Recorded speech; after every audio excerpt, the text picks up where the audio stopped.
So hello everyone. So welcome to my overgrown Snapvine deck.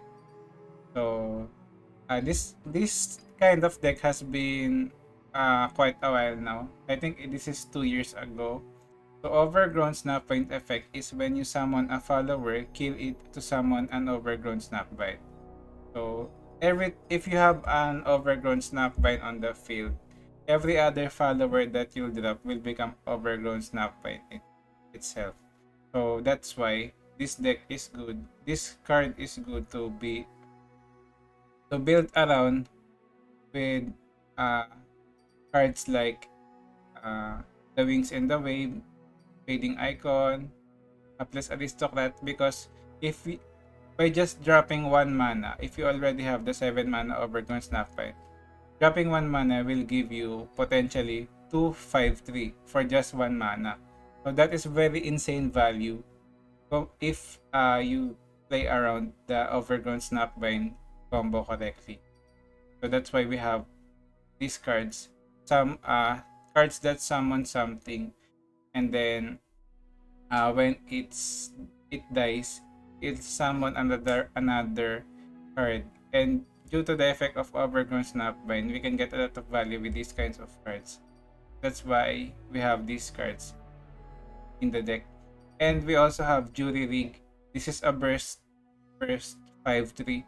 So if ever you already have the Overgrown Snapvine, you can cast this, you can burst cast this, and then you'll have another Snapvine, which is 5/3 for just 1 mana. So this is very good, so that you can make sure that you'll have a lot of Overgrown Snapvines, or you'll continue to propagate the Overgrown Snapvines. Okay? And we also have Oblivious Islander here. It makes our Overgrown Snapvine a turn earlier. So we can make it to make the Overgrown Snapvine a 6 mana ephemeral. Don't have to worry if it is ephemeral, if you can propagate it into a new Overgrown Snapvine unit. Dropping it down to a turn earlier will be good in making sure that you can have the board space. You can have the board that is better than the opponent. So an addition to the deck is I put Phantom Praxter. So during the testing phase, I did not put Phantom Praxter, but I realized that it is a good card because it baits his removal. And also, if Phantom Prankster is left untouched, that will be very strong because every time you kill a unit, or every time a unit dies, it deals 1 damage to the enemy Nexus. And Phantom Prankster is, you can drop it a turn earlier than the opponent, because this is just Phantom Prankster, you can drop it a turn earlier than the Overgrown Snapvine, because this is available at mana 3, and Overgrown Snapvine is minimum available at mana 7.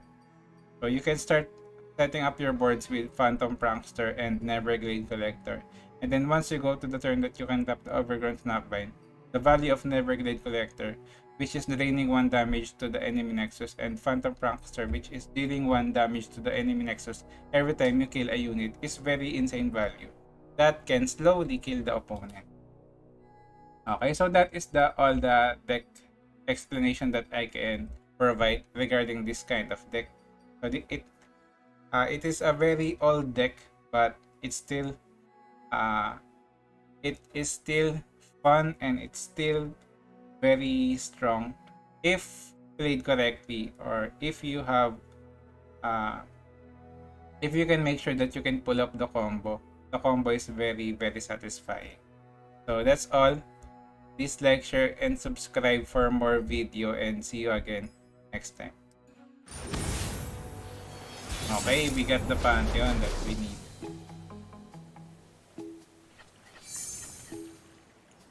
So we should be winning this matchup. Can keep the Aloof Traveler. Vengeance for Pantheon.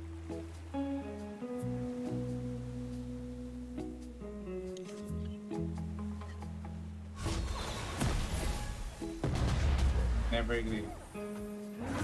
Is to Neverglade a bit insane. Yay or nay? Peace is a trail painted. Let's see later on if it is very good to never great.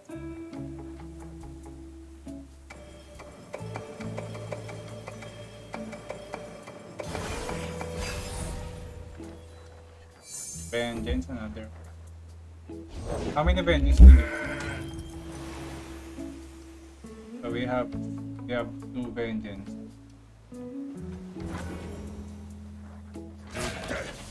Okay. Don't have the choice but just take those. Once we set up our Neverglade and then as well as the Snapvine, I think that will be very good for us.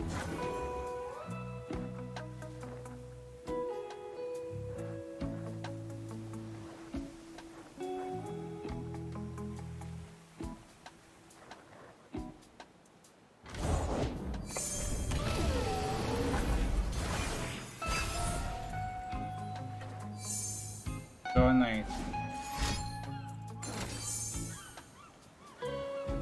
Okay.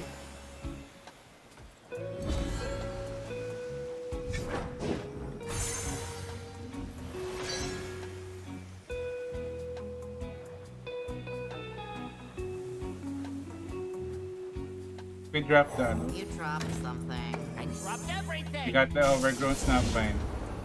So he doesn't have Pantheon and all of his units are just hit units. You can take this. You can take this one. You don't have to worry because we have Neverglade Collector. So we got the Neverglade Collector. Next turn we'll have another Neverglade Collector.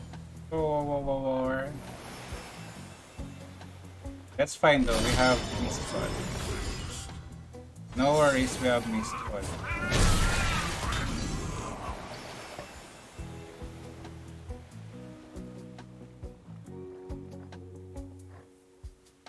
We have to drop the Mistfall. If ever. Here's another one. Wow. So good at the game.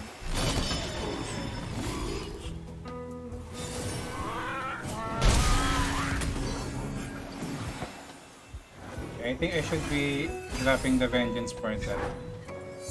You have to drop the Vengeance for that.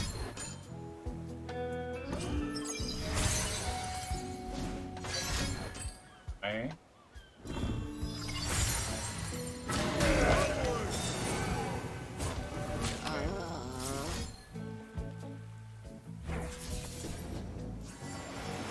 Okay. No Bastion, please. No Bastion, please. We're safe.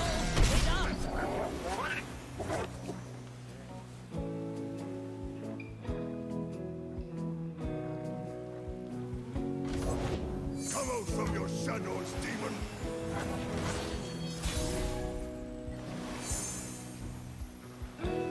So now we can drop the Neverglade Collector.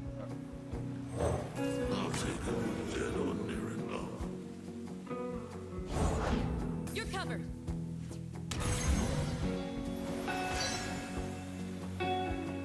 Need blockers.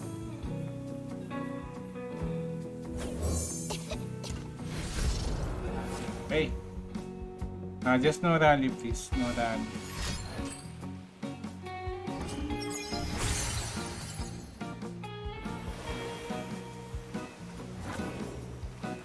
No rallies please. Just let me stabilize my boards. Okay, looking for rally. Looking for rally or something. Oh.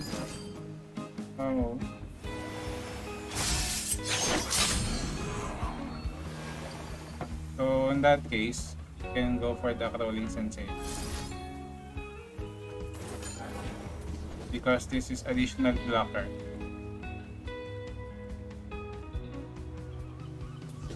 You top deck the single combat. You drop that from the top of this deck.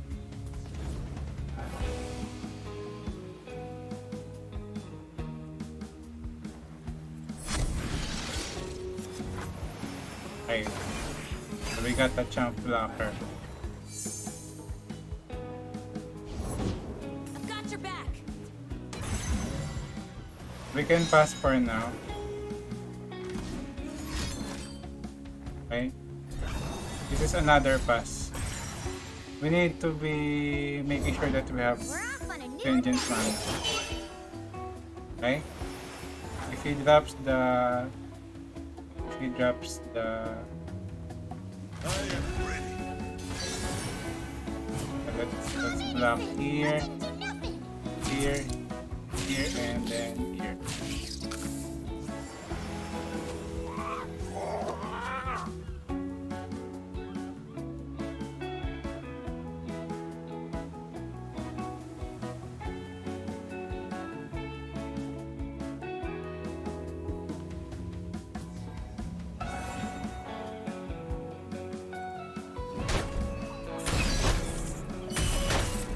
My goodness, time.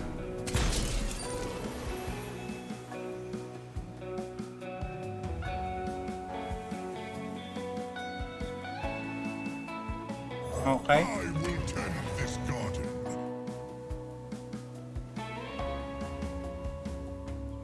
If he has a rally, I think we cannot do anything about it. We'll drop Curse Keeper, we'll have additional blocker, but we are only at 3 HP.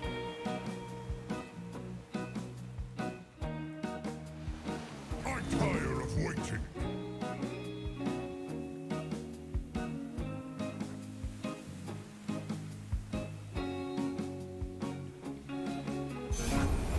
Ah, that's a very good pass. I like that.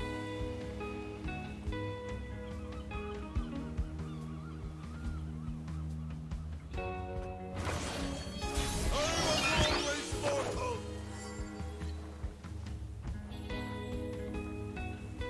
We can drop this. Life starts small.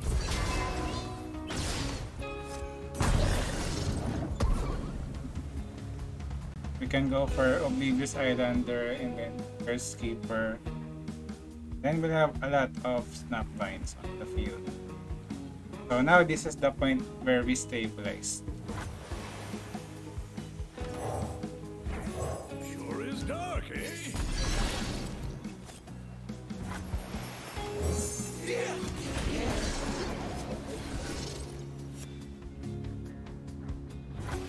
Okay, it looks like it's a good attack. We'll attack with everything. Are you the one? We're forcing him to block. Not closer. Invest. Oh, that's good for him. He saved one of his units.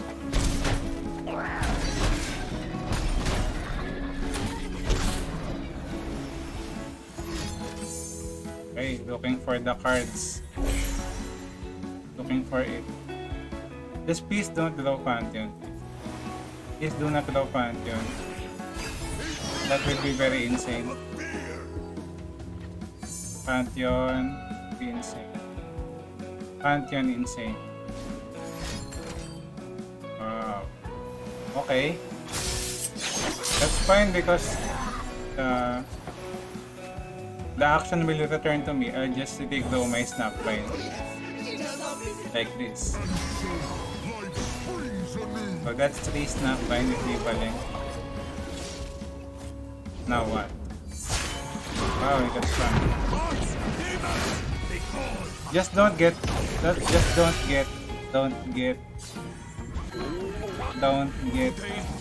shield. No spell shield. We got it. The opponent does not have spell shield. Some rock got me good. It is. 24 out of 22.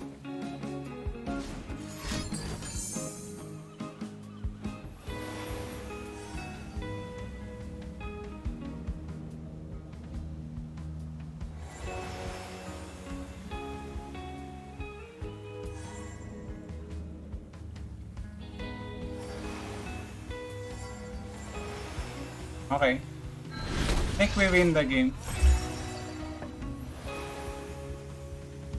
He'll attack, we'll go for vengeance. Let's just pretend that we don't have vengeance. So let's block here, and then here. This is lethal. Like, this is lethal. Now we go for vengeance. Yay! Right.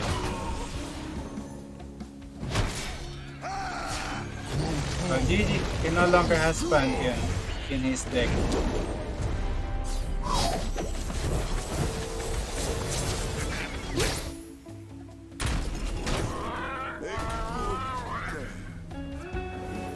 GG, GG. We got him with the Snapvine. We will heal these isles.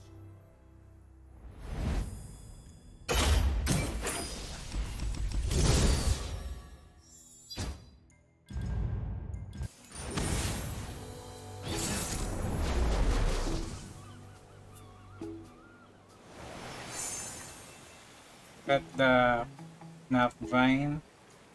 I think we should be saving that. Skip Hapless Aristocrat.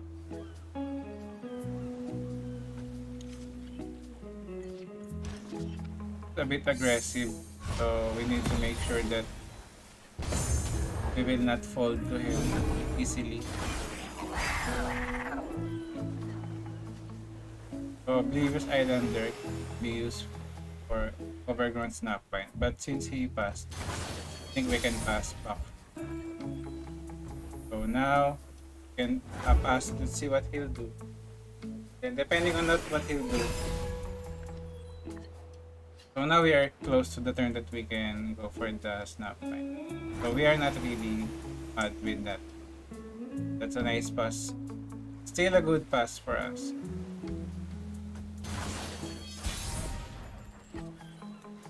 Let's go for another pass. How many cards do we have? We already have the cards that we need. So we can always pass as our first option. So now he needs to commit a card. Let's start with the Oblivious Islander, the Snapvine. Fresh catch? Well, it was fresh. Okay. We'll drop the Phantom Praxter. He needs to remove this, or else he'll be heavily punished. As expected, he removed the Phantom Praxter. We can attack with this. We'll take the 2 damage. Next turn will be the Overgrown Snapvine. And then 2 Duty Rings.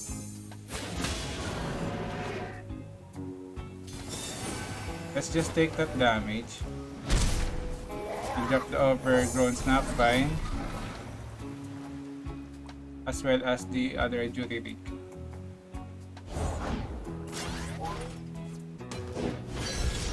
So drop the Duty Ring.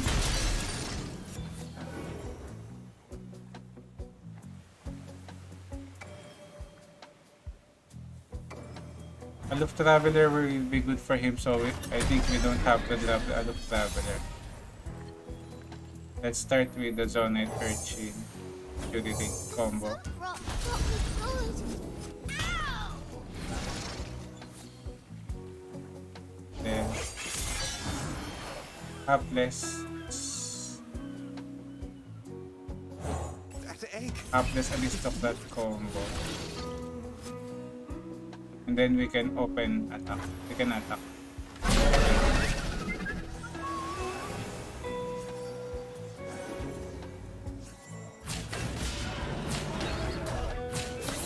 Okay. Down to how many? Down to 6.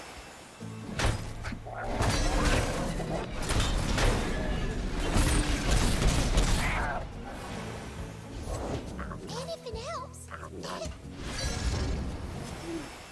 So now that he discarded the Lost Soul, let's see what we can get here. Something. I dropped everything. Something good, please. Okay. Hell, wait up. So we discarded his Sion.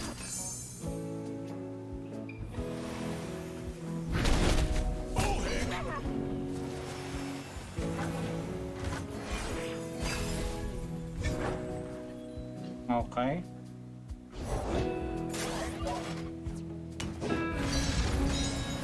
Let's try to get the Zonite Urchin.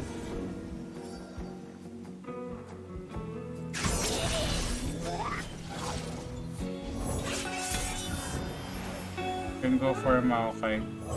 Corruption everywhere. GG.